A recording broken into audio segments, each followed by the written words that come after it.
Kozhikode medical കോളേജിലെ ഡോക്ടറുടെ മുഖത്തടിച്ച് യുവതി അറസ്റ്റിൽ. ഡോക്ടർ എന്ന വ്യാജേന യുവതിക്ക് സന്ദേശം അയച്ച ആൾമാറാട്ടക്കാരനും പിടിയിലായി. പെരിങ്ങളം സ്വദേശി മുഹമ്മദ് നൌഷാദ് ഡോക്ടറെ മർദ്ദിച്ച കുരുവാട്ടൂർ സ്വദേശിനിയുമാണ് അറസ്റ്റിലായത്.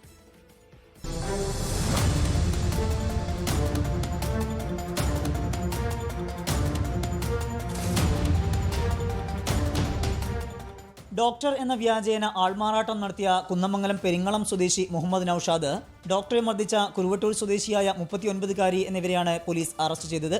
കഴിഞ്ഞ ദിവസം മെഡിക്കൽ കോളേജ് സർജറി ഒപിയിൽ ഡ്യൂട്ടിക്കിടെയാണ് യുവതിയെത്തി ഡോക്ടറെ മുഖത്തടിച്ചത്. നിരന്തരം യുവതിയുടെ മൊബൈൽ വാട്സാപ്പിൽ അശ്ലീല സന്ദേശം അയക്കുകയും വിവാഹ വാഗ്ദാനം നൽകുകയും ചെയ്തു എന്ന് ആരോപിച്ചായിരുന്നു മർദ്ദനം. ഡോക്ടറുടെ പരാതിയിലാണ് മെഡിക്കൽ കോളേജ് പോലീസ് അന്വേഷണം ആരംഭിച്ചത്. CCTV ദൃശ്യങ്ങൾ, OP ചീട്ട് എന്നിവ പരിശോധിച്ച് പോലീസ് യുവതിയെ തിരിച്ചറിഞ്ഞു.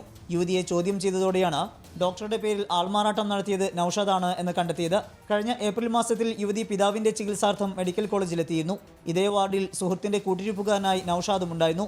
പിന്നീട് നൌഷാദ് യുവതിയുടെ ഫോൺ നമ്പർ ശേഖരിക്കുകയും പുതിയ സിം കാർഡ് എടുത്ത് യുവതിയുടെ പിതാവിനെ ചികിത്സിച്ച ഡോക്ടറുടെ പേരിൽ വാട്സ്ആപ്പ് അക്കൗണ്ട് തുടങ്ങി സന്ദേശം അയക്കുകയുമായിരുന്നു. 49,000 രൂപ ഇയാൾ തട്ടിയെടുത്തിട്ടുമുണ്ട്. Medical college inspector Baiju K. ജോസിന്റെ നേതൃത്വത്തിലുള്ള അന്വേഷണത്തിലാണ് മുഖത്തടിച്ച യുവതിയെയും ഡോക്ടർ എന്ന വ്യാജേന അശ്ലീല സന്ദേശം അയച്ച മുഹമ്മദ് നൌഷാദിനെയും അറസ്റ്റ് ചെയ്തത്. 24 കോഴിക്കോട്. ലോകത്തെവിടെയായാലും ഏത് സമയത്തും 24 വാർത്തകളും ഓഗ്മെന്റഡ് റിയാലിറ്റി പാക്കേജുകളും എക്സ്പ്ലെയിനറുകളും വിശദമായി കാണാൻ ഞങ്ങളുടെ YouTube ചാനൽ നിങ്ങൾക്ക് സബ്സ്ക്രൈബ് ചെയ്യാം.